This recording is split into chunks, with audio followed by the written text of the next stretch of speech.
प्रशाला. माझा विषय बालविनायकाची प्रतिज्ञा आहे. शके 1805 वैशाख कृष्ण षष्ठी सूर्योदयात घटी 39:55 या मुहूर्तावर दिनांक 28 मे 1883 रोजी भगूर या गावी एका तेजस्वी बालकाचा जन्म झाला. त्याचे नाव विनायक ठेवण्यात आले. त्याच्या आईचे नाव होते राधाबाई व त्याच्या वडिलांचे नाव होते दामोदरपंत. विनायक 9 वर्षांचा असतानाच त्याची आई देवाघरी गेली, पण दामोदरपंतांनी मात्र आईची उणीव त्याला कधीच भासू दिली नाही. वडिलांनी त्यांच्या मनात देशप्रेम, इतिहासाची आवड, काव्य लेखनाची आवड, लोकमान्यांच्या अग्रलेखांची, त्यांच्या जहाल राजकारणाची आवड निर्माण केली होती. बालपणी हरिविजयाची पोथी वाचल्यावर बालविनायकाला असे वाटले की आपणही एखादा मोठा ग्रंथ किंवा महाकाव्य लिहावे. वयाच्या 13व्या वर्षी दुर्गादास विजय नावाचा ग्रंथ लिहिण्याचा त्याने संकल्प केला. प्रथम दुर्गास्तुती रचली, परंतु नंतरची पाने देशाला स्वातंत्र्य मिळावे या हेतूनेच सारा मजकूर लिहिला. भगूरमध्ये प्राथमिक शिक्षण पूर्ण करून पुढील माध्यमिक शिक्षण पूर्ण करण्यासाठी बालविनायकाने नाशिकमधील राष्ट्रीय विचारधारेच्या शिवाजी स्कूलमध्ये प्रवेश घेतला. 1897 साली मात्र पुण्या मुंबईत प्लेगची साथ झपाट्याने पसरू लागल्याने बालविनायक परत भगूरला आले.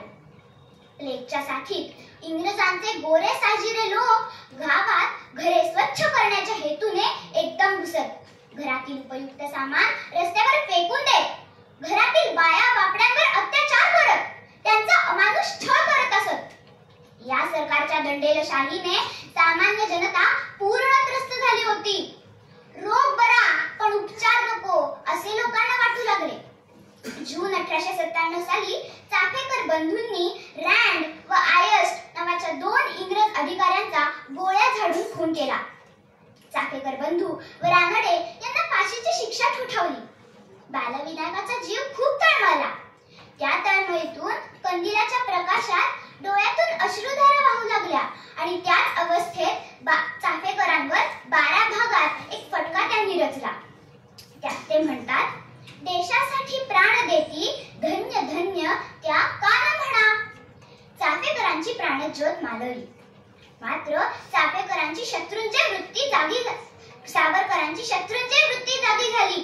यातूनच प्रचंड असे स्वातंत्र्य युद्ध उभे राहत असेल तर चाफेकरांचे कार्य मीच का करू नये.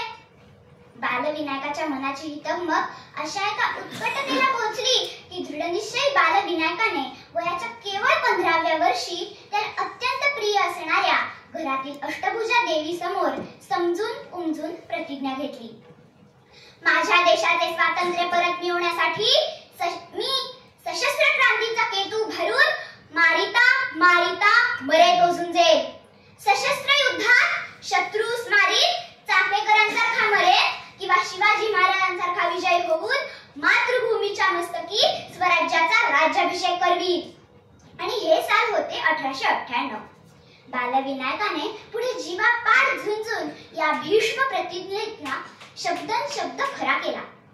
1904 साली क्रांतिकारकांची गुप्त संघटना अभिनव भारत या नावाने सुरू केली. 1905 साली पुण्यातील लकडी पूल नजीक विदेशी कपड्यांची होळी केली. 1906 साली बॅरिस्टर होण्यासाठी ते लंडनला गेले. अंदमानातील सेल्युलर जेलमध्ये जन्मठेपेची शिक्षा भोगताना काट्याची लेखणी करून कारागृहाच्या भिंतीवर कमला नावाचे महाकाव्यही रचले. मनुष्य ही जात व माणुसकी हाच धर्म मानत रत्नागिरीत पतित पावन मंदिर स्थापन केले. साहित्य संमेलनाच्या अध्यक्षपदावरून भाषण करताना लेखण्या मोडा, बंदुका हाती घ्या हा संदेश देणारे, सशस्त्रीकरणाने देशाचे सक्षमीकरण होते हा मंत्र देणारे, देशाच्या पडत्या काळात हिंदू राष्ट्राला सावरणारे दंगेखोर होते अशा एकमेव द्वितीय सावरकरांना माझा शतशः प्रणाम. धन्यवाद.